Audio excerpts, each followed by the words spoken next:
I love being able to say anything I want. I had to learn to stop caring about people not laughing. Because the idea of comedy really is not everybody should be laughing. Right. It should be about 50 people laughing and 50 people horrified. Right. 'Cause when I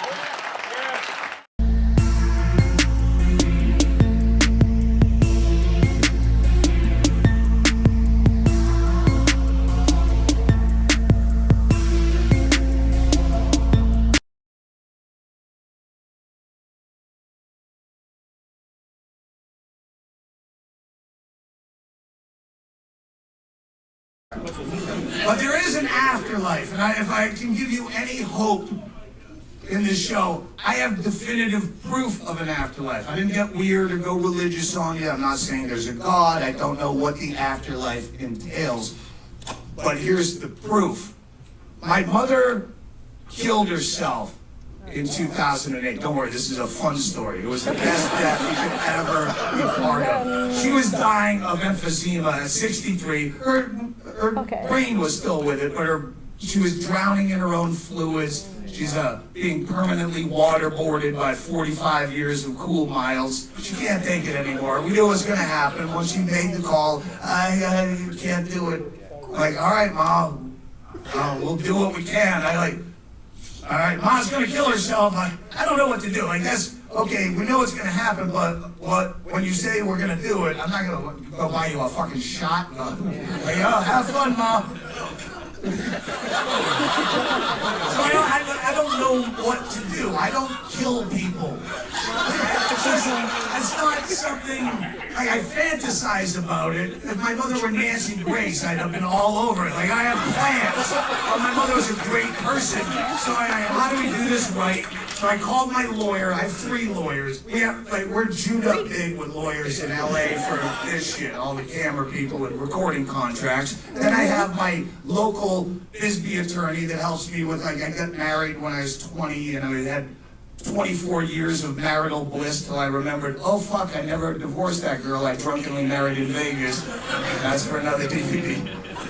So but then we have our 3rd lawyer, who's a comedy fan. He's our, wink, wink, nudge, nudge, Saul Goodman from Breaking Bad attorney. He handles all the creepy shit. Like when me and Andy are up late at night doing blow and thinking of call Kirshner, see how much jail time we can go. We go to prison if we actually did this. He's that guy.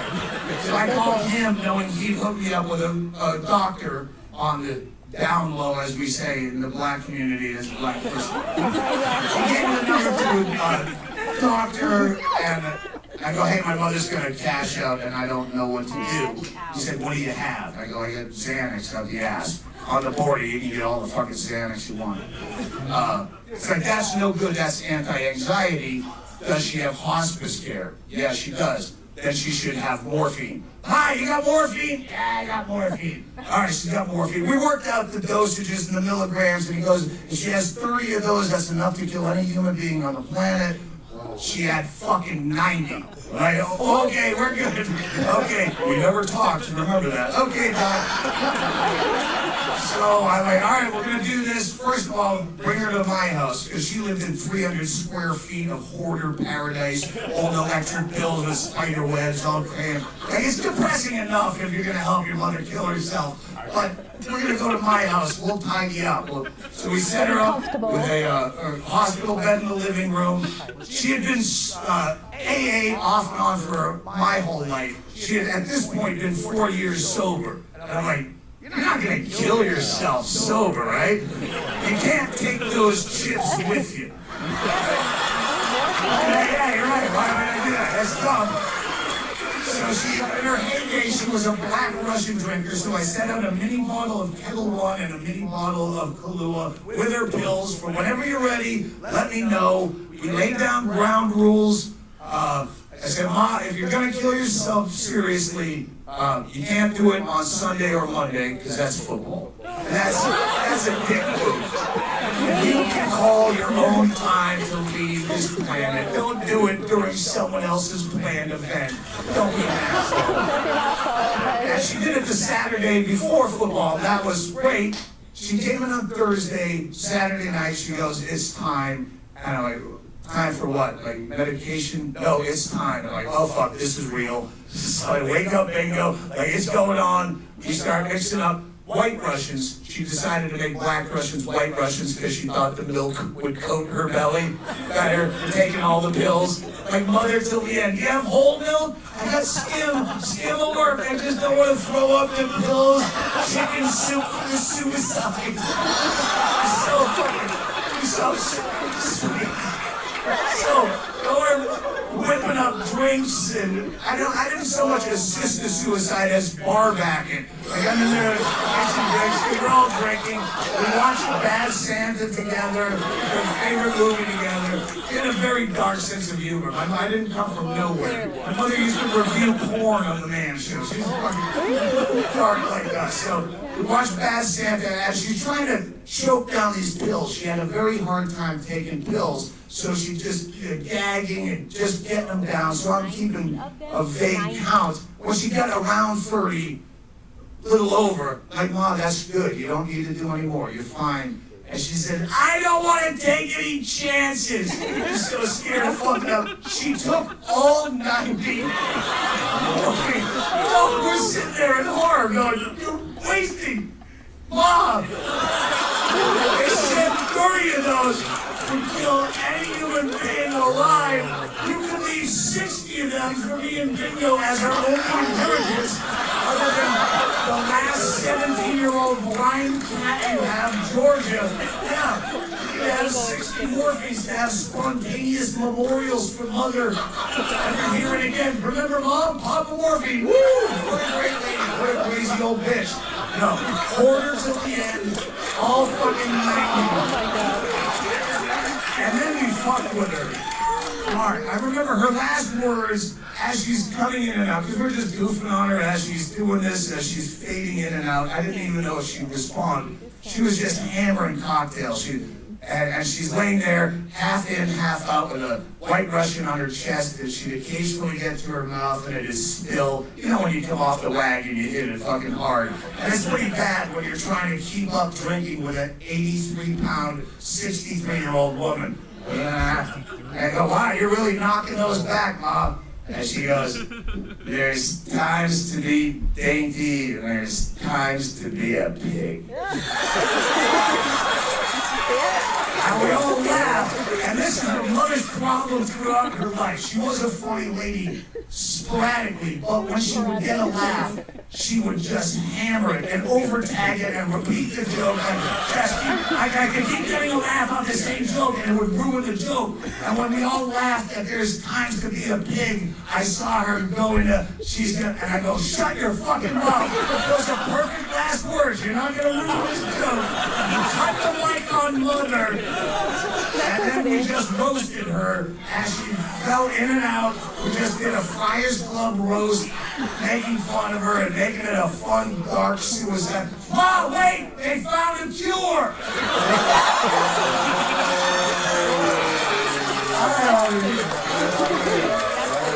I was a bad mother. I love you.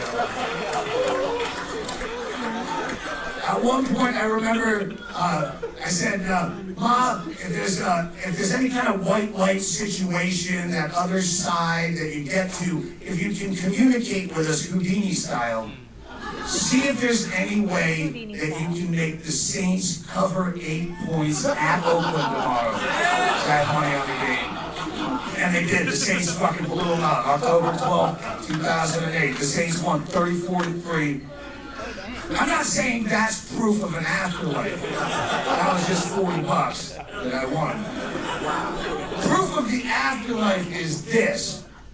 If there were no afterlife, how could my mother have bought me and my friends so many nice things from the Sky Mall catalog on her credit card? Okay.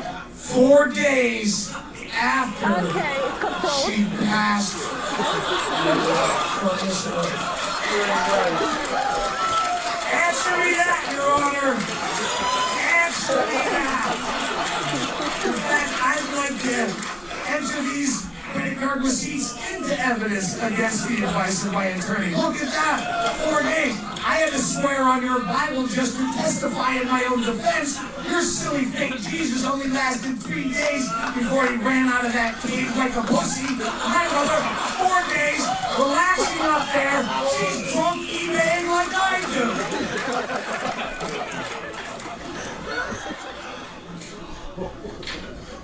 That last piece of that story has special meaning to me because in my entire career, that's the only chunk of material I've ever had that had a statute of limitations before I could comfortably tell it on stage. 3 years statute for credit card fraud. And after that, fuck you.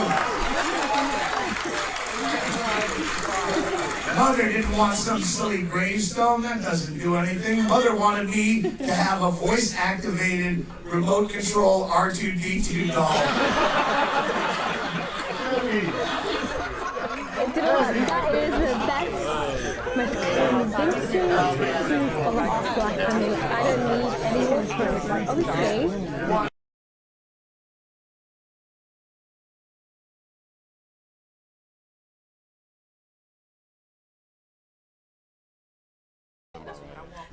the National Football League participates with the pink gloves and just pink on the players, where if you think football is stupid, you're right.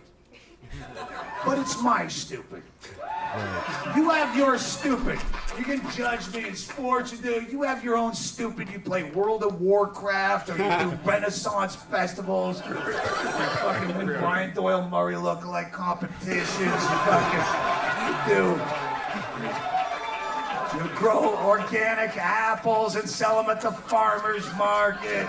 You learn how to speak Italian on the Rosetta Stone, so one day you can impress your friends by ordering in Italian at a restaurant, and the fucking waiter at Olive Garden looks at you going, I don't know what you're saying, dude. Whatever you do, football is my stupid. That's what I do for a few hours on a weekend in the fall to forget how much I hate myself. I don't want to think about breast cancer while I'm watching football to get away from this. It's hard enough to watch football as it is if you're a fan without constantly thinking about AIDS. You have to push that out of your head. Inherently, if you're a fan of the game, with the technology that they have now, you watch Monday Night Football or Super Bowl, they have cameras now that come down on cables right over the field, like right over the players' heads, almost touching them. Yeah. You have 60 inches of high definition. You have a camera panning around 11 men bent up in a huddle, presenting these beautiful, thick man asses, zooming in on each one, and it creates this Bangkok whorehouse scenario in your brain. You feel a little tuggle in your sweatpants. You're like, oh, what if they were behind glass in Phuket? Which one would I select for my evening's entertainment from the Cambodian guy that runs the place, and he's got an eye patch, and I go, Jing Dai, Gorda! He pulls the guy out, number 28.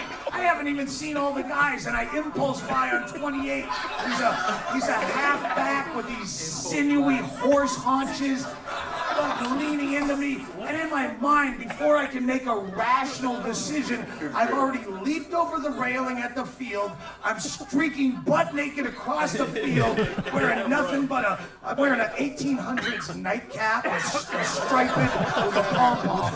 I don't know why that, but I'm wearing flip-flops because they make you run funnier. My dick is slapping up and down against my belly. You make your dick however big you want it to be. It's your fantasy. Dick slapping your chest. Have your dick take a tooth out on the way to the huddle. It doesn't matter. Just get to 28 and yank them out of the huddle and pin them to the ground, hold them down with one elbow, peel those, they wear these little lycra pants, they're so fucking gorgeous. And you just peel them off them, he's sweaty, they're just gonna slide off like a wet Band-Aid. Oh my God. Don't fuck with the jock strap, it's no obstacle to the asshole. Plus the little straps keep the ass cheek up and focused. Steam comes off his ass. Get your face in there. You huff that steam. You huff it like a gassy rag. Inhale his essence. And peel those ass cheeks apart with your thumbnails like you're cracking a cage-free, farm-fresh egg. And you take your dick. Don't stab him with it right away. Tease him with it. Here we go. In and up. Asshole to tailbone. Asshole to tailbone. Watch him struggle. He knows it's gonna happen. He doesn't know when. Asshole to tailbone. Pull on his face mask a bit. Twist his neck. Pull on his dreadlocks. And these are not Occupy Wall Street dreadlocks, by the way.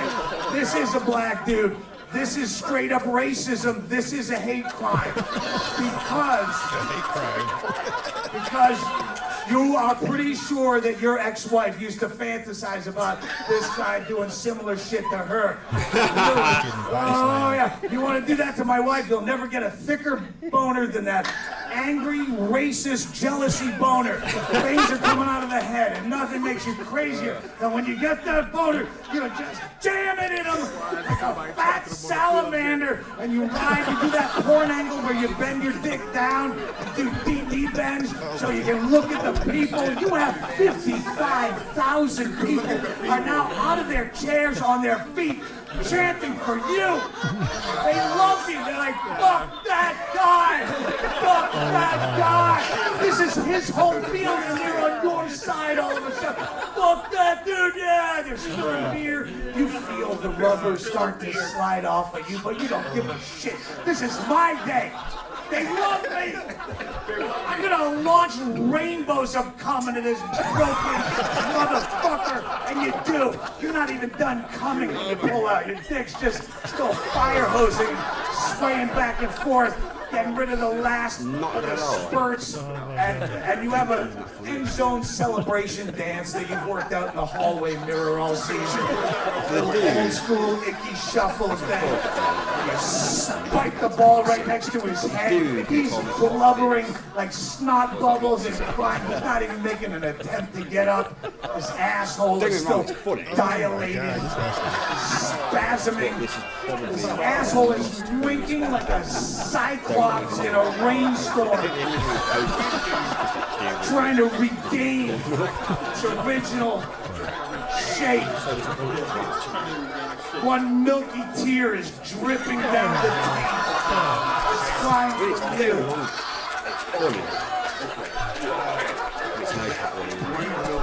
And you float out of this perfect Sunday afternoon and this perfect daydream back into the stark reality of it's just you as some bloated post-middle-aged dude with, you got lumps of yellow gummy cum in your gut hair, and you look around, you feel immediate remorse and shame. I let the rubber come off inside of that guy. How irresponsible is that? Knowing what we know today, to just bareback fuck a guy. I don't know where that guy's been. I know where he's going. He's going into free agency. He's fucking 32 now. He's got shit knees. He's lucky if he's warming a bench in Jacksonville. But I don't know where he's been to just bareback fuck the... I could have fantasy AIDS as we speak. And I'm gonna do it again. Fantasy AIDS. And as you're dealing with this, you want to escape, you look at the TV, pink shoes, I have to think about breast cancer on top of this problem.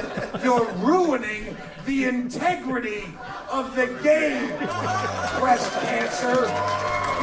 This is what we do on Sundays to forget how much we hate ourselves. If you've got any more Doug Stanhope, in the comments below. Oh yeah, like I said, if you've got any more